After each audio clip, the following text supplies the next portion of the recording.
Hey friends, Ashley here. So things are crazy in the world right now. We're all collectively going through major shifts, major changes, trying to figure out where our paths are, what's going to come next. Nobody knows, but all we can do is our very best in this moment. One really neat thing that is happening right now, because we are all spending so much more time inside, is that we have access to so many things online.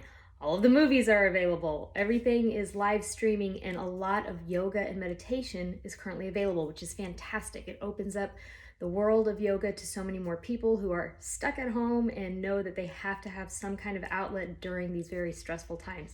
So, since there are so many live classes available, I wanted to try and do something a little different. I wanted to talk to you and create a little series about starting your own home practice. It's great to be able to get online and start a live video and start a class with a teacher that's anywhere in the world that's streaming. But it's also wonderful to be able to not rely on those classes and instead have confidence in yourself and what you want to do on any given day at any given time, and also know that you can carve out that time whenever is good for you. So if you're like me and you've got little ones at home, I have a 3-year-old and a 5-year-old who's almost 6, and trying to work my yoga into their schedule is a little challenging at times. So occasionally I just have to do what I can when I can, and that might mean just doing 3 sun A's really fast while they're eating breakfast, or something along those lines where I don't necessarily have the opportunity to do a 1-hour full class. Or when I practice Ashtanga, it usually takes me about 90 minutes to get in my full practice.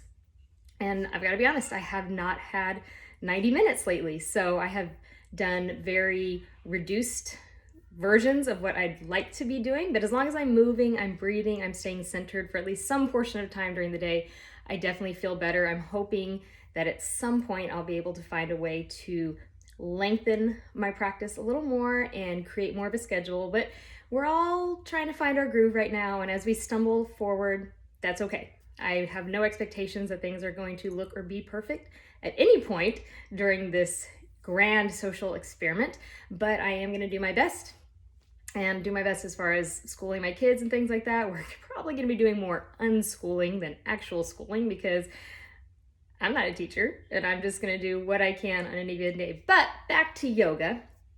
I wanted to offer you some tools about building your own practice on any given day. A lot of folks like flow classes. So my tutorials here are going to be guided more toward learning how to create your own flow and always getting ideas from different people online, jumping on those extra classes whenever you can, getting a great variety of teachers to be influenced by and from. It's so many wonderful things are happening as far as that goes right now. So I do want to talk about creating that space in your home. This is my daughter's room. This is not my yoga space. I moved her dresser out of the way just for a moment, just to make this video while they're screaming in the other room and playing with my husband. But typically, I like to practice either in my living room when my kids are asleep or at school, or I like to practice outside. Right now it's raining outside, so I will not be practicing out there. And like I said, my kids are screaming, so the living room wasn't an option. Typically, I don't like to practice on carpet like you see behind me because it offers less stability. If that's your only option, of course, do what you can with what you've got. I prefer a hard surface on tile or wood just because you can get more stability and not be wobbling and wiggling as much in your poses, can find a little more strength in each posture. But again, what works for you in any given time. So finding a space that you can create your sacred space and a place where you can always come to and know that you have a nice area. If you want to put candles there, if you want to have your laptop there open to create a live stream, something like that, or watch a live stream as it goes on. Of course, do anything that's working for you in that moment.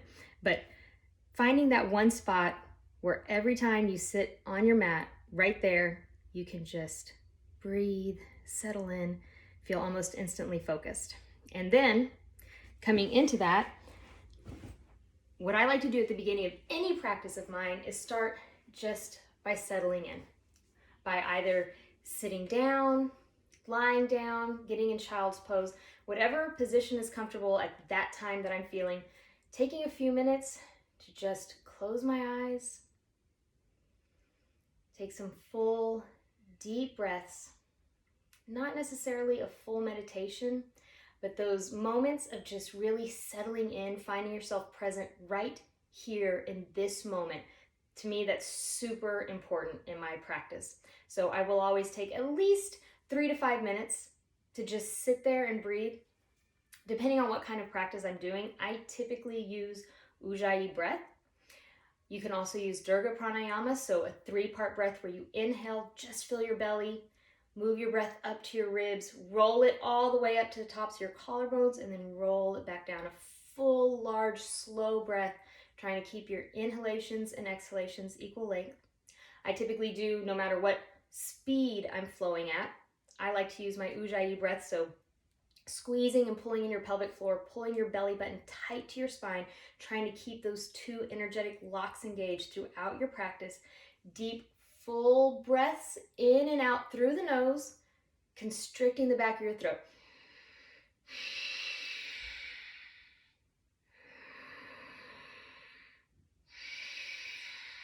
Sounds like an ocean-like breath or a Darth Vader breath, whatever sounds good to you.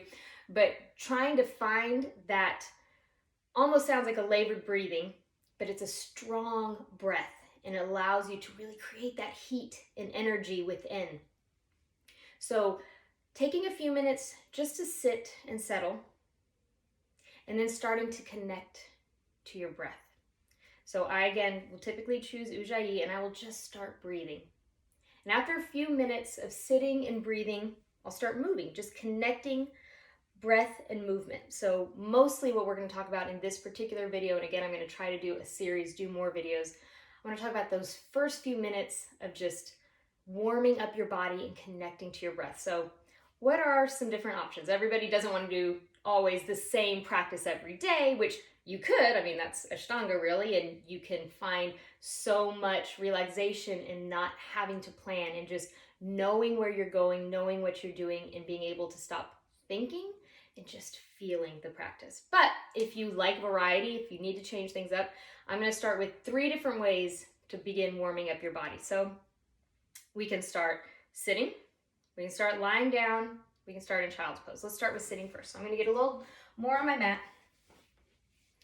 Easy cross-legged position, taking that time first to settle in, close my eyes, focus on my breath, and then start to deepen my breath.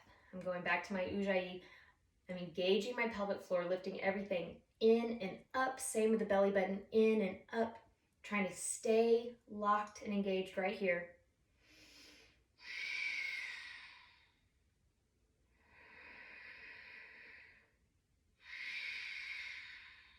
And as I breathe, inhaling to stretch, exhaling to move over to the side. Get good length on the side body. Inhaling to come up through center. Exhale, stretching to the other side. Inhale, reach up. Exhale, twist. Stay growing long and tall through the crown of the head. Inhale, reach up. Exhale, twisting again, not leaning back, but just twisting here from the center, using the leverage of my hands to twist a little deeper. And you can stay right here like this, just moving back and forth. Your elbow doesn't necessarily have to come all the way down. Just whatever feels good, just to begin connecting your body, your breath, your movement, moving back and forth. If you want to add some music here, put on anything that you like, something that makes you want to sway gently and easily. And just listen, feel it. You don't necessarily have to move with the beat, but just find a rhythm that works for you, focusing on the breath and continuing to move. So starting sitting like this and moving that way is one option. Let's go to another. You can always start just lying down on your back. Maybe you want your legs long, or you can always be in Supta Baddha Konasana, feet together, knees out. Maybe your arms to the side. You take that time to breathe in.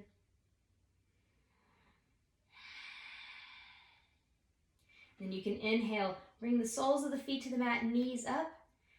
Exhale, let your knees just windshield wiper fall over to one side. Inhale, bring them up. Exhale, other side. Inhale, bring them up. At the same time, stretch long, engage the belly. Exhale, squeeze your knees tight. Maybe your forehead touches your knees. Inhale to bring your feet down, plant your hands on the mat, lift your hips as high as you can, easy bridge. Exhale, bring your hips down, allow the knees to fall over again. Moving just like that, inhaling up, exhaling to fall. Inhaling up, stretching long. Exhaling, squeeze everything tight. Inhale, our easy bridge pose, pushing through the heels, lifting the hips high. Exhale, hips down, knees fall. So here's another option. You can always start in child's pose. This is one of my favorite warm-ups. I love to start in child's pose. I always keep my toes touching, knees spread wide, wide-legged child's pose, sitting my hips back on my heels, stretching the arms long. I'll just place my forehead down on the mat, maybe even massage my third eye by rolling my head back and forth. Again, that time to settle in right here. Breathe, connect, stay focused and grounded. And as I begin moving my body, I like to inhale into tabletop. Exhale, curl your toes under, send your hips up and back, downward dog. Inhale, forward plank pose. Exhale, knees down, sit back, child's pose. Again, through those same 4 movements. Inhale, tabletop. Exhale, downward dog. Inhale, forward plank. Exhale, child's pose. One more time. Inhale, tabletop. Exhale, downward dog. Inhale, plank. Exhale, child's pose. So those are 3 options for warming up.